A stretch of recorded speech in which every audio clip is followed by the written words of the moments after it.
right. Welcome back to another episode of the Real Estate Investing Club. Today we have Bryan Driscoll with us from motivatedleads.com. They are experts at off-market lead generation, which is the first step in any good deal that I've bought at least. So I am super excited to jump into this. Bryan, thank you very much for hopping on the show. Hey, thanks, Gabe. Glad to be here. Absolutely. I told you before we got on here, we like to start with stories. We like to hear how people got to where they are today. So why don't you take us back to the beginning of your story? How'd you get into real estate? Yeah, sure thing. So I got into real estate about 8 years ago. I bought a property on Craigslist. Nice. Yeah, it was sweet. It was my first deal. It was like 30 grand. Okay. Hell yeah. So I get into this property. I'm going through and I get to the closing table. I'm like, holy crap, it's a $15,000 wholesale fee. And I'm just getting introduced like to what's going on. I'm like, geez, oh man. And I have a marketing background. So I'm like, well, maybe I should start marketing for my own deals. So on that first deal I did, though, I found out this place literally, when you went into it, the bathroom, you turned the tub on, it rained in the basement. I had to replace. Never a good sign. Yeah, it was. Luckily, I bought it right. Like the numbers made sense. So even after replacing all the plumbing, everything like that, it turned out. But that's my introduction. I got into it doing that way. And I buy and hold. So I just buy junkers like that. Primarily, I try to buy them a little bit nicer than that now, though. Yeah. I fix them up. That's a big lift. It is, yeah. So, and I just I buy them, I rehab out of them. I pull my cash back out, and I just do it again. And I only buy in my zip code, so I keep it really, really close. Wow, one zip code. Wow, that is very small. But I mean, if you know one zip code, but like the back of your hand, then you're definitely going to get all those deals, and you're going to know which ones you shouldn't be buying. So there's a benefit to that. Real quick, you said you that first deal you bought it for 30,000, and you bought it from a wholesaler. So half of that 30,000 was they had it under contract for 15. Yeah, they got it like super cheap. It was like that. It might have been like 35K or something. It was cheap. Okay. Either way, yeah, still. Yeah, and this was back in the day too. Yeah. What year was this? When did you get started? Probably about 8-9 years ago. So what's that? Yeah. Like 2015, 2014. Nice.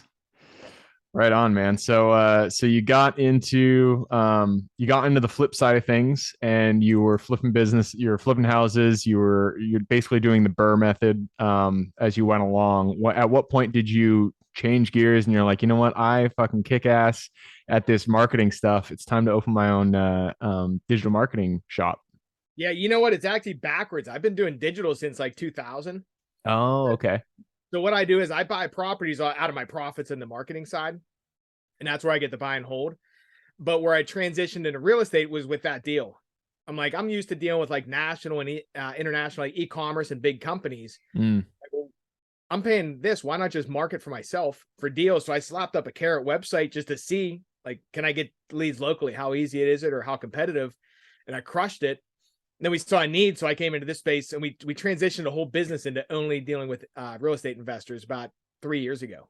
Oh, nice. So you already had a digital marketing agency set up, and then you just realized that real estate investors really need digital marketers. And so you just kind of pivoted and aimed your business in that direction. Exactly. Yeah, and it was way easier too, because marketing in one city is way easier than marketing for the country. Yeah. That was shoes or something. That was actually one of my first mistakes. You make so many mistakes along the road, but one of the first ones that I made was I also was in e-commerce for a bit, so I got pretty good at digital marketing. And then and I decided when I wanted to focus on real estate, I was like, I'm just gonna market to the entire country, and I'm gonna get all of the houses out there. Yeah. Big mistake. Don't do that. It's not a good idea. Having to learn all those metros, you never know what's a good deal. So you guys are focused entirely on fix and flips. You are masters of the market, and that is one of the most important parts of real estate is finding those deals. Because if you don't buy right, it's never going to be a good deal, no matter what you do. So what are some of the specific things that you guys do to really help? Like, what are the things that you would recommend other investors do to increase their lead generation? Yeah, one thing I'd recommend, I see a lot of people going after leads and focusing on getting the cheapest lead. I always tell people, keep your messaging really direct. Get a good quality lead versus focusing on getting cheap leads. For example, if you're doing Facebook ads, don't go after people looking for home valuations or to find out how much their house is worth, things like that. be more direct. Be like, hey, sell your house fast. We're cash home buyers. You might spend 3 times that cost, but you're going to close 1 out of 10 versus 1 out of 100. Yeah, that makes a lot of That's sense. a huge tip that people can't wrap their head around it either. It's like, even if a lead costs $100 and you close 1 out of 10, it's $1,000 cost per deal versus if you're getting leads for $5 and you got to close like the time close a 1 out of 100, it's just insane. Yeah. So you gotta really, really focus there and get intentional. Yeah, you really looking at the bigger picture and stepping back, it hurts to see that $1,000 bill. Like I just spent $1,000 on ads. But if you look at it from the deal perspective, you're making $10,000, $50,000 on a deal. It's a drop in the bucket in the grand scheme of things. Right. So I mean, you mentioned cost per lead, and you mentioned Facebook ads as well. Do you guys focus more on digital pay per click or more on Facebook itself?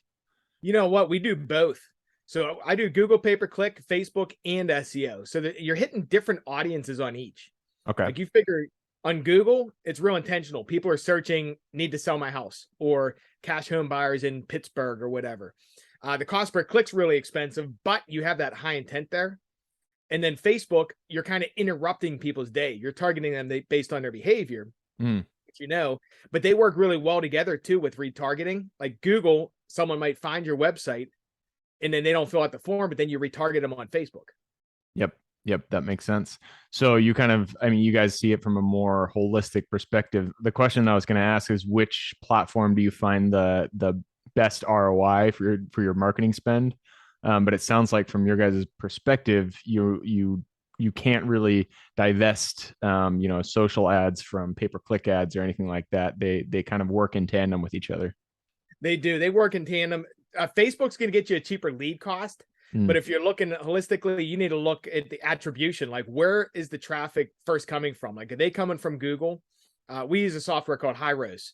But anyone looking at attribution, you want to find out if somebody clicks Google ad, comes to your website and leaves, comes back through Facebook through retargeting, where do you need to scale? A lot of people think Facebook's crushing it, which meanwhile, Facebook's just retargeting. Google is where you need to like increase your ad spend. So we look at all those types of things there.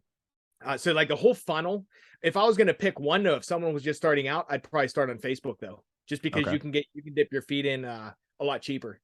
That makes sense.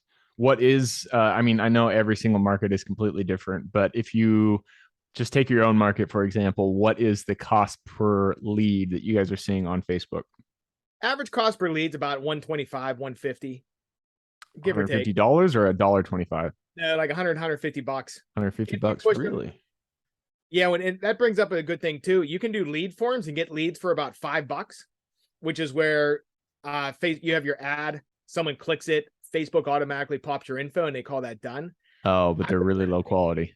Yeah, it's going to be lower quality, which if you're just starting out, you might want to fish through them and get cheap leads. I prefer to send them to a website, have them do a multi-step form to disqualify them, and then pop them out at the end that way. So it drives the cost up, but it saves us a lot of time. The quality is way better. That makes sense. And what is like end to end? What is the process that you guys run for your own business to generate leads? You run the ads, and then what happens after that? Yes. So what we'll do, we run an ad, someone clicks it, goes to a website. We ask them their first information, like name, phone number, email, address. Then we're going to ask them after they submit that, like why they want to sell, how fast, how much work does it need, things like that. And then a really beneficial thing that changed our business, after they press submit on that, on the thank you page, we have the option for them to book an appointment for us to come give them an offer, but also automate a text message and an email to them also saying, hey, thanks for filling out a form. Here's a link to book an offer or for book an appointment. We found that helps a couple of different ways. 34% of people will book the appointment, but especially on, say, Google pay-per-click, a lot of people are filling out forms at 3 a.m. and they're going to fill out the first website, second, and third, and they keep filling out people's sites. This pulls them away from Google to your calendar, and then they feel like they accomplished what they were looking for, so it cuts out the competition as well. Oh, interesting. I never thought about that. Yeah, so that was a big one there. So once you get the lead, do you have someone, do you have like a VA call them to verify that it's a good lead, or do you guys just go straight into, if they book a time for you to go out to the property, do you just go straight out there and drive out to the property? No, we're still we kind of use that as a vetting process, still engage their motivation, but we're always going to call before going. Just because you go out to them, like you'll go out, some of these people are just, some of them are listed on MLS, especially in this market. You just get bad leads. You still have to qualify them. Yeah. Have you guys ever do you deal with anything on the MLS? Like if it is listed on the MLS, do you ever just, shoot them an offer at a price that makes sense to you, or is it automatic? No, I'm not going to do MLS. I don't, but I've been talking with a lot of investors, especially in this market, that are reaching out to them just like an off-market deal, finding out their pain points, and some of them are just kicking the agent a couple bucks to get them off the listing, to drop it. You know what I mean? Like paying the agent and buying it directly from the seller still. Why? That's interesting. From my perspective, the price is really the only thing that matters. It doesn't matter if an agent is involved. Why would someone not want the agent there?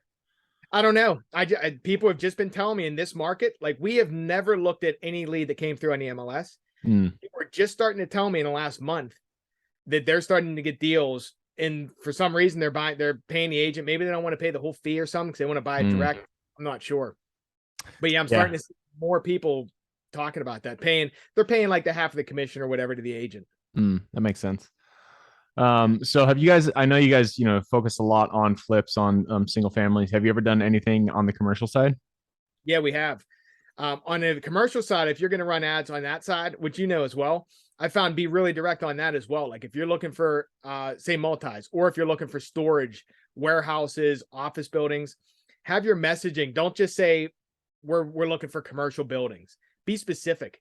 Like whichever kind you're looking for, be specific with the website matches the ads in the creative all match together. Like self-storage units, have pictures of self-storage units saying we buy self-storage units in Pittsburgh. Send them to a page that says that as well. Because commercial is a whole different animal. You're dealing like a motivated seller is just a normal person. Normally people in commercial, and same with multis, they're a little more educated. And they're usually, a lot of them, they're not really distressed. They're going to be selling for different reasons. Yep, that makes sense. But you still use digital marketing, like online ads for commercial, and it works? Oh yeah. Huh. That is interesting. I did run a few ads a while ago for commercial. It was for a mobile home RV park, so that's kind of a different market than your general commercial owner. But we ran ads and it was very, very low. I mean, obviously there are fewer commercial owners out there, so you'd expect a lower lead volume, but it didn't seem to beat out things like direct mail, text marketing, anything like that.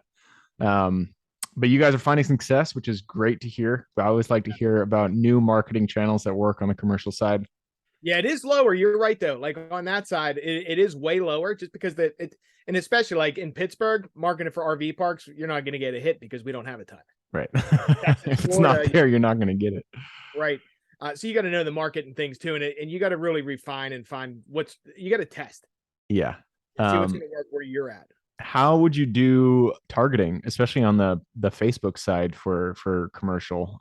Because I wouldn't know how to do that. How would you target owners or have Facebook figure out how to find the owners for commercial properties? Yeah, that's where it's tricky, especially in the real estate space, because with the special interest category and Facebook, you can't really even target much. You can't target zip codes.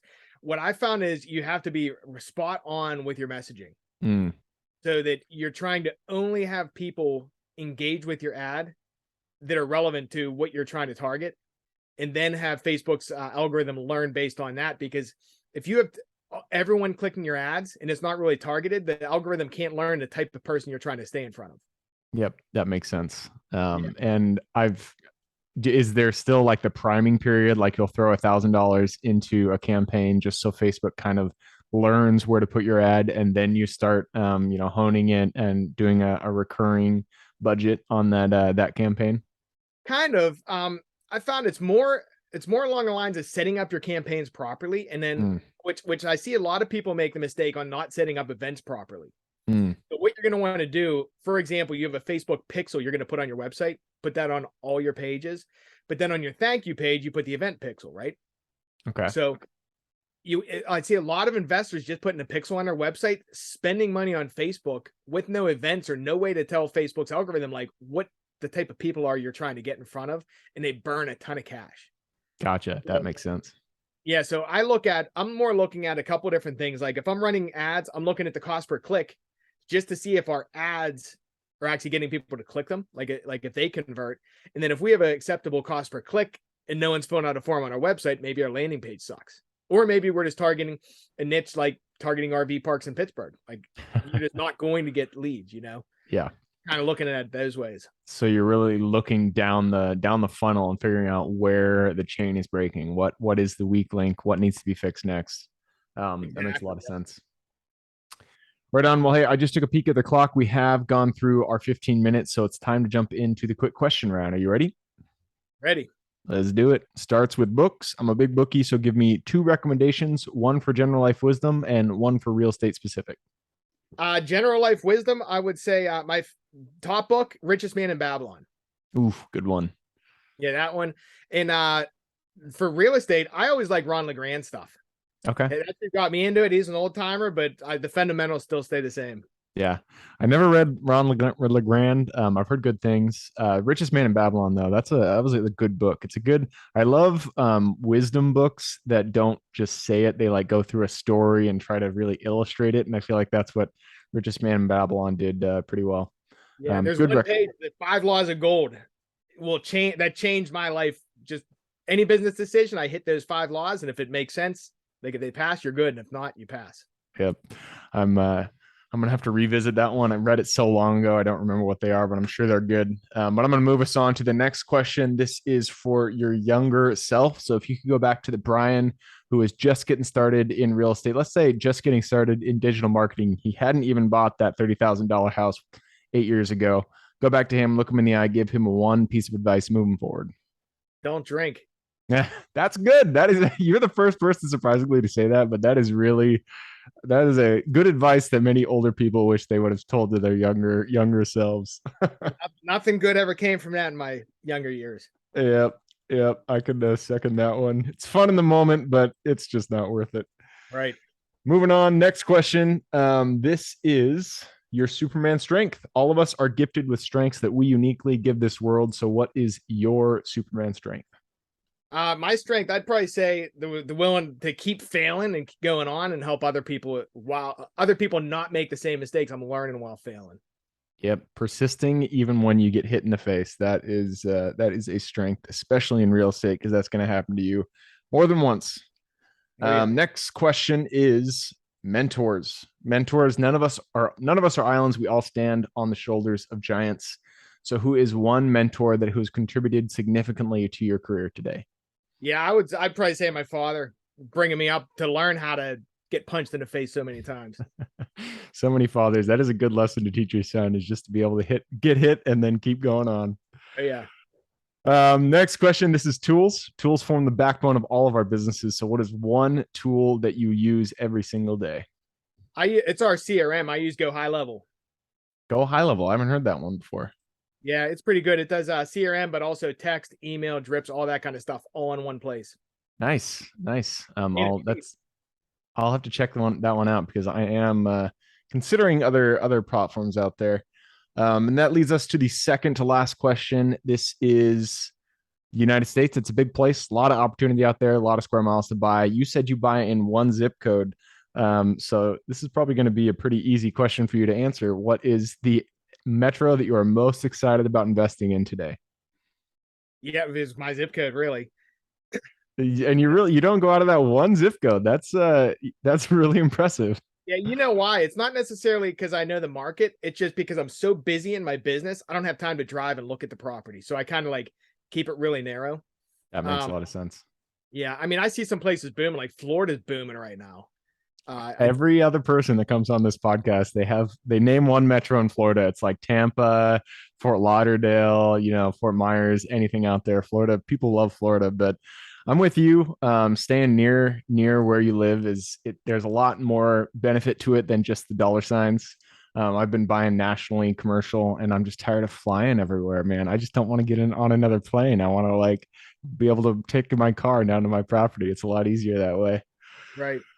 Right on. That leads us to the very last question. This is for the listeners. You've given us a lot of good advice. I'm sure people want to reach out, maybe get involved with your motivatedleads.com real estate digital marketing. So, what is the best way for them to get in contact with you? Yeah, best way, go to motivated-leads.com and just fill out a form or give us a call. Easy peasy. Motivated-leads. I will put that in the show notes. So if y'all want to reach out to Bryan, go ahead and click a little more in the description. It'll pull down the full description, and in there you can find Bryan's URL. Right on, man. Well, that wraps it up. Thank you very much for hopping on the show. Hey, thanks for having me. Absolutely. For everybody who's here with us today, thank you guys for showing up. You are the reason we do this. If you guys have any questions whatsoever, reach out to me, Gabe at the realestateinvestingclub.com. And if you guys want to show us a little love, just leave us a review on Apple or any of the platforms. That's all we ask. Other than that, I hope you guys have an absolutely fantastic week. Keep rocking real estate, and I look forward to seeing you on the next episode. Thank you for joining us for another episode of the Real Estate Investing Club. I hope you guys enjoyed the episode as much as I enjoyed putting it on, and we're able to pull some actionable advice that you can apply in your own investing today in the field. Before you go, we have a gift for you. If you're a new investor looking to get started or an established investor looking to take your investing to the next level, I've created an ebook just for you, available on our website. This ebook will cover how I was able to create both active and passive income in real estate with very little money to start with. In it, I will address the 3 most often cited obstacles new and veteran investors run into by showing you how to find deals that are actually deals, how to finance a deal with little to no money down, and how to exit those deals for maximum value. And if you get the ebook today, I am throwing in a bundle of bonuses, 7 of them to be exact. The first one will be the off-market lead generation blueprint, which will take you through the exact systems and processes we use to generate off-market leads like clockwork, which is the most important skill when it comes to creating wealth in real estate. The second bonus is the A to Z REI systems and vendors guide, which will allow you to peek under the hood of our business and see the exact tools, systems, and even the vendors we use to see the success that we do. And the third bonus is the top 100 best performing keywords pack, which will give you the exact keywords we use to target motivated sellers online using PPC ads. The fourth bonus is our contracts bundle for wholesaling and renting real estate, which will give you access to all the contracts we use in the field to execute all different types of transactions. After that is the Investors Quick Analysis Calculator and Offer Tool, which will allow you to quickly calculate whether a deal is an actual deal and will allow you to create an offer automatically from those calculations. This is a lot of bonuses that I said. I'm just going to keep going down the list. Number 6 is the Investors Daily Success Tracker, which is a tracker you can use to ensure you are taking the right actions day in and day out to reach your financial goals in real estate. And the last bonus is the Wholesalers Template for Quick Assignment Cash, which will give you the templates we use to present our wholesale deals professionally and efficiently to our buyers. Whew, that is a bundle. So it's a mouthful. You get all of those bonuses for free when you download the ebook. All we charge is the admin cost to run the show. So if you're interested in the ebook and the bonus bundle, head on over to the website at therealestateinvestingclub.com. Click on Get the Ebook Bundle at the top of the page to take advantage of that deal. And with that said, I hope you have a fantastic day and even better week. Keep rocking real estate, and I look forward to seeing you on the next episode.